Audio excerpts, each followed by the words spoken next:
தனுசு ராசியில் பிறந்த அன்பு உறவுகளே வணக்கம். இந்த ஆடி மாதம் வருது இல்லையா, 2026. ஒரு 3 விஷயத்தில் நம்ம கொஞ்சம் ஜாக்கிரதையா கவனமா இருக்கலாமே. அதுக்காக தான் இந்த வீடியோ. ஏன்னா தனுசு ராசியில பிறந்த அன்பு உறவுகள் நம்ம கிட்ட அதிகமா ஜாதகம் பார்க்க வரும்போது இன்னும் என்னால உயரவே முடியல, என்னுடைய வாழ்க்கையில மிகப்பெரிய போராட்டம், யுத்தம், பணம் பிரச்சனை, குடும்ப பிரச்சனை, நண்பர்களால் பிரச்சனை, எதை தொட்டாலும் துலங்கவே இல்லை. சரி, அவங்களுக்கெல்லாம் சொன்ன சில வழிமுறைகளையும் இந்த ஆடி மாதம், அதாவது 17/7/2026 முதல் 18/8/2026 வரை இந்த ஆடி மாதம் உங்களுக்கான பலன். உங்களுடைய ராசிநாதன் யாரும் தெரியுமா? குரு பகவான். குரு பகவானுடைய ராசியில பிறந்த அன்பு உறவுகள் நீங்க. அற்புதமான ராசி. உங்களுடைய ராசி கால புருஷனின் 9வது ராசி, பாக்கியஸ்தான ராசின்னு சொல்லுவாங்க. அட நீங்க சாமி பாவப்பட்ட ராசி சாமி, நாங்க எங்களுக்கு ஒண்ணுமே நடக்க மாட்டேங்குது சாமி. நாங்களும் எத்தனையோ ராசி பலன் பார்க்கிறோம், எத்தனையோ பேர்கிட்ட ஜாதகம் பார்க்கிறோம். ஆனா உண்மையில சொல்றேன் சாமி, எங்களுக்கு அது மேல நம்பிக்கையே போச்சு அப்படின்னு வெறுப்புல இருக்கக்கூடிய அன்பு உறவுகள் நீங்க தான். ஏன் தெரியுமா? உங்களுடைய ராசிநாதன் குரு பகவானா. என்ன குரு யாருன்னா உபதேசம். மற்றவங்களுக்கு ஐடியா கொடுத்துட்டே இருப்பீங்க. இது உண்மையா பொய்யா சொல்லுங்க? மற்றவங்களுக்கு நீங்க உங்ககிட்ட ஒருத்தர் ஐடியா கேட்டா அப்படியே சொல்லுவே பாருங்க, அவனை தூக்கி விட்டு தாங்க நீங்க பாப்பீங்க. மற்றவங்களை ஒசத்தி பார்க்கறதா உங்க வேலையே. அதான் குரு. உங்களால் வாழ்ந்தவன் கண்டிப்பாக இருப்பான். நீங்க கொடுத்த அந்த ஐடியா அவங்களுக்கு வேலை செய்யும். ஏன்னா நீங்க குருவுடைய ராசியில பிறந்திருக்கீங்க. அதான்.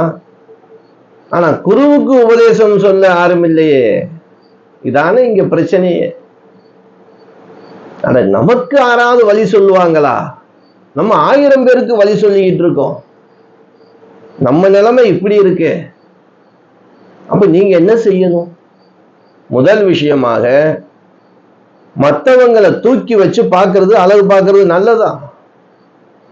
ஆனா இது வரைக்கும் அவங்களால என்ன உங்களுக்கு நன்மை விஷயம் நடந்திருக்கு சொல்லுங்க பார்க்கலாம்.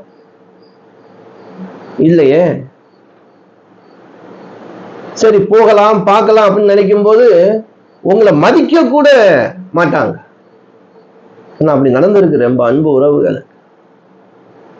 அதனால ஒரு அளவோட உங்களுடைய டேலண்ட, உங்களுடைய புத்திசாலித்தனத்தை அது உங்களுக்கு நீங்க பயன்படுத்திக்கிறது. இந்த ஆடி மாசம் ஒரு 3 விஷயத்துல மட்டும் கவனமா இருங்க. ஆட்டோமேட்டிக்கா நீங்க பெரிய ஆளுங்க. பயன்படுத்த தெரியாம இருக்கீங்க. தனுசு ராசியில பிறந்தவங்க அமைதியா இருந்தாலே போதும். எப்படி? அதிகமா யார்ட்டையும் பேசவே கூடாது.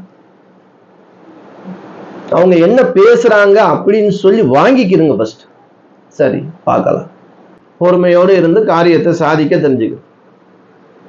அது 2வது விஷயமாக இந்த கடன் கொடுப்பது, கடன் வாங்குவது, யாருக்கிட்டையும் போய் நான் பொறுப்பு ஏத்துக்கிறேன் அப்படின்னு போய் நிக்கிறது,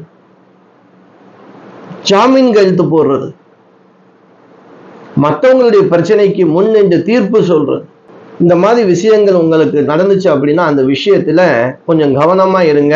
இல்லை அப்படின்னா இந்த மாசம் அதுல கலந்து கொள்ளாமல் இரு. நீ தானே பொறுப்பு ஏத்துக்கிட்ட, நீ தானே எங்களுக்கு பஞ்சாயத்து பண்ண, நீங்க தானே எனக்கு சப்போர்ட் பண்ணீங்க அப்படின்னு பின்னாடி பெரிய தொல்லையா நமக்கு மாறும். இது போன்ற விஷயங்களை தவிர்ப்பது நல்லது. அதே போல உங்களுடைய கூட பிறந்த உறவுகள், அண்ணனோ தம்பியோ அக்காவோ தங்கச்சியோ அம்மாவோ அப்பாவோ, குடும்பத்துல யாராக இருந்தாலும் சரி, வாக்குவாதம் வேணாம். இந்த ஆடி மாசம்தான் தேவையற்ற வாக்குவாதங்கள் மறையும். சின்ன விஷயமா இருக்கலாம், பெரிய விஷயமா போகும். அப்ப நம்ம என்ன செய்யணும்? அன்போடு பாசத்தோடு அப்படி சிரிச்சுக்கிட்டு அமைதியா சொன்ன இல்லையா, அமைதியாக இருப்பது இதுக்கு சிறப்பான. நம்ம எந்த அளவுக்கு அமைதியா இருக்கோமோ அன்பு உறவுகள், அந்த அளவுக்கு நம்முடைய வாழ்க்கையில நம்ம ஜெயிக்க முடியும். இந்த தனுசு ராசியில் பிறந்த அன்பு உறவுகள் பாருங்க, பேசிக்கிட்டே இருப்பாங்க. பெரும்பாலும் பேச விட்டோம்னா பேசிக்கிட்டே இருப்பாங்க. அமைதியா இருந்தாங்கன்னா வெறுப்புல கோபத்துல அமைதியாயிருவாங்க. அவங்க சமாதானப்படுத்துறதுக்குள்ள போதும் போதும் ஆயிடும். அப்ப மற்றவங்களுடைய பிரச்சனையை தீர்க்கிறதுல முதன்மையா இருந்த நீங்க உங்களுக்கான பிரச்சனையை தீர்க்கிறதுக்கு மறந்துட்டீங்க. எப்படி உங்களுக்கான பிரச்சனைகளை அதை எப்படி நம்ம அதுல இருந்து வெளியில வரணும், எப்படி அதை சரி செய்யணும் அப்படிங்கிறதுல நீங்க ஆர்வம் காட்டுறது இல்லை. முதல்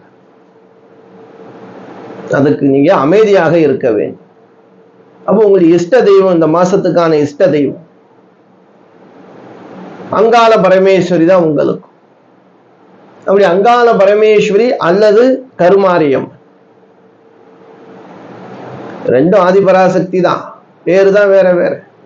எது உங்க ஊருக்கு பக்கத்துல இந்த நாமத்துல இருக்காங்களோ அவங்க போய் வெள்ளிக்கிழமை செவ்வாய்க்கிழமை போய் மாவிளக்கு தீபம் நெய் தீப விளக்கு ஏற்றி இலுமச்சம்பழம் வாங்கி கொடுத்து வர்ற பக்தர்களுக்கெல்லாம் அந்த இலுமச்சம்பழத்தையே பிரசாதமா கொடுங்க.